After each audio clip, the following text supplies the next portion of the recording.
Are you serious, Jessica? Excuse me, sir. Could you direct me to the nearest establishment for caffeinated beverages? No one on earth talks like that. It's polite. It's what my teacher taught me. It's definitely better than your approach, which I think was coffee now. Hey, it worked. Eventually, after I accidentally ordered a fish, Have you ever had one of those travel moments that got completely lost in translation? or that sinking feeling when you realize your classroom English just doesn't fly in the real world. Well, today we're fixing that. Welcome, everyone. I'm Jessica. I'm a firm believer that a great trip starts with a good plan and even better phrases. And I'm Adam. I believe the best trips are the ones where the plan goes right out the window. But I have to admit my spontaneous style has led to some, let's call them, learning opportunities. He means disasters. Hilarious, totally preventable disasters. For years, I've watched Adam stumble through his travels using stiff, awkward English he clearly learned from a textbook from the 90s. It wasn't that bad. I got by. Mostly. But she's right. The phrases you learn in school can sound robotic. Native speakers just don't talk like that. They use shortcuts, slang, and way more efficient, friendly phrases. And that's exactly what we're going to share. This is the ultimate English travel phrasebook your teacher forgot to give you. We're taking you through real travel scenarios and giving you the phrases that will make you sound less like a tourist reading a script and more like a confident, natural speaker.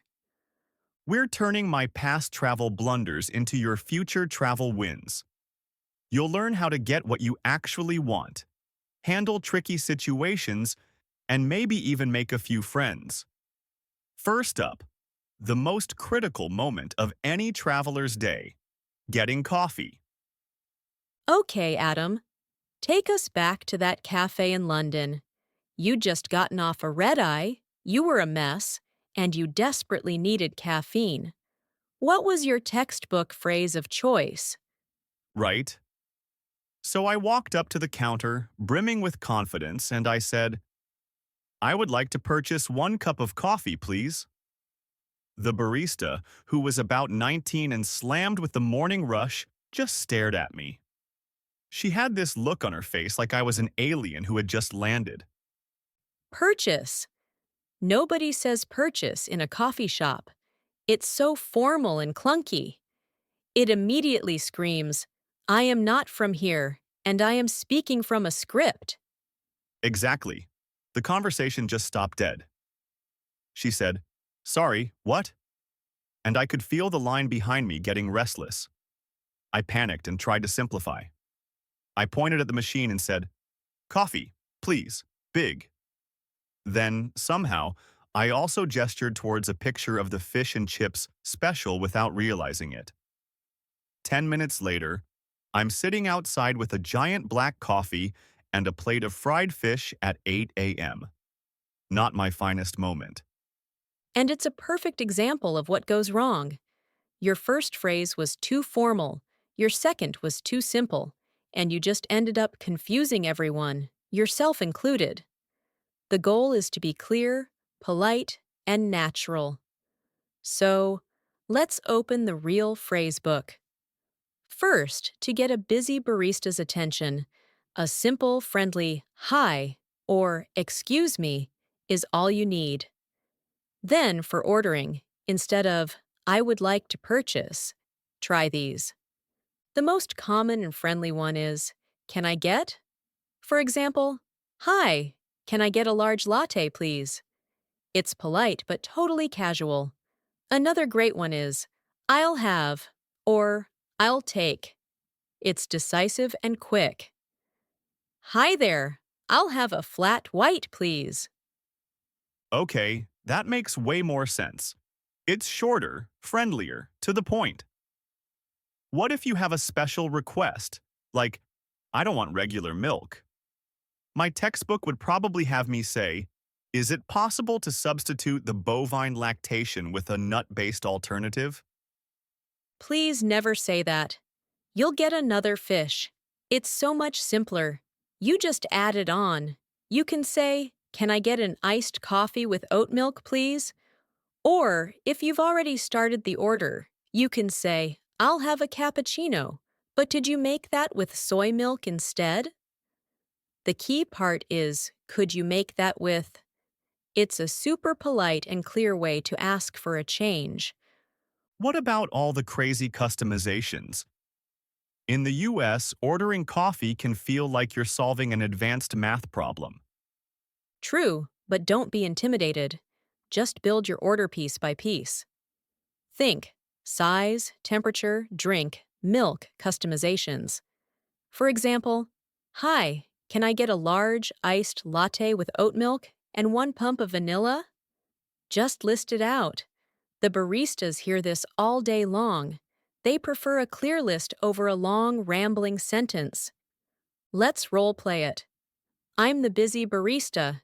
You just got off the plane. You need coffee. Go." Hi there, how's it going? "Hey, what can I get for you?" Can I get a large Americano, please? And could I get an extra shot in that as well? "Sure. Anything else?" Yeah, I'll also grab one of those almond croissants. "You got it. Total will be on the screen. We'll call your name at the end of the counter. See? Perfect. Friendly, clear, efficient. You sounded like a regular, not a tourist clutching a phrase book. And most importantly, you walked away with a croissant, not a cod. Okay, next scenario. This one still haunts me. I was in Sydney trying to find Bondi Beach. My phone was dead, of course, because I apparently live for chaos. I saw a friendly-looking person and went for it with my textbook English. Oh no. What did you say? I walked up and said, "Pardon me, I appear to be disoriented. Could you furnish me with the geographical coordinates or a suitable route to the coastal area known as Bondi?" Adam, no. Furnish me with geographical coordinates? You sound like a Victorian explorer charting a new continent. The guy just blinked at me with this look of pure confusion. He finally went, "Sorry, mate." What? I think he thought it was some kind of street performance. So I tried to simplify. Where is the beach? But I pointed in a completely random direction, which just made it worse. He eventually just pointed vaguely and said, "It's that way, I reckon," and slowly backed away. I ended up walking in the wrong direction for 30 minutes and found a bus depot. This is such a classic travel mistake. When we get nervous, we either become overly formal robots or we panic and become too vague. The secret to asking for directions is to be direct, simple, and give a little context. Nobody needs your life story about being disoriented. Let's open the real phrasebook for directions. First, get their attention politely. A simple, "excuse me," is always the best way. Then, just state your goal. Instead of your Shakespearean monologue, try one of these. "Excuse me, I'm trying to get to Bondi Beach. Am I going the right way?" This is great because it's a simple yes or no question to start the conversation. Or, "Sorry to bother you. Could you tell me the best way to get to the train station?" Using "could you" is a little softer and more polite than "can you?" Or even more direct. "Hi, do you know where the nearest pharmacy is?" That feels so much more natural. But what about understanding the answer? That's half the battle. People start talking fast, using slang, telling you to hang a right at the chippy, and I'm just lost all over again. That is a huge point. Getting the answer can be harder than asking the question. So here are the phrases your teacher forgot for that part. First, if they speak too fast, It is 100% okay to say, "I'm so sorry. My English isn't perfect. Could you speak a little more slowly, please?" People are almost always happy to help if you ask. Second, if they use a word you don't know, like chippy, just ask, "Sorry, what's a chippy?" They'll tell you it's a fish and chip shop. It shows you're actually listening. And the most important phrase of all is for confirming you understood. Repeat the key part of the directions back to them. For example, "Okay, so I go straight for 2 blocks and then turn left at the big red building." This gives them a chance to correct you. It's a total lifesaver. That confirmation trick is brilliant. It takes all the pressure off of memorizing a long string of instructions. Exactly. Let's role play. I'm a local. You're lost trying to find the museum. Your phone is dead. Again. Excuse me, sorry to bother you. I'm a bit lost. Could you help me find the museum? Oh, yeah, no worries. You're actually going the wrong way. You need to go back down this street, take the first right, and it's just past the big Tesco. You can't miss it. Right, Tesco's a supermarket. I know that one. I'm sorry, would you mind repeating that one more time, just a bit slower? Of course.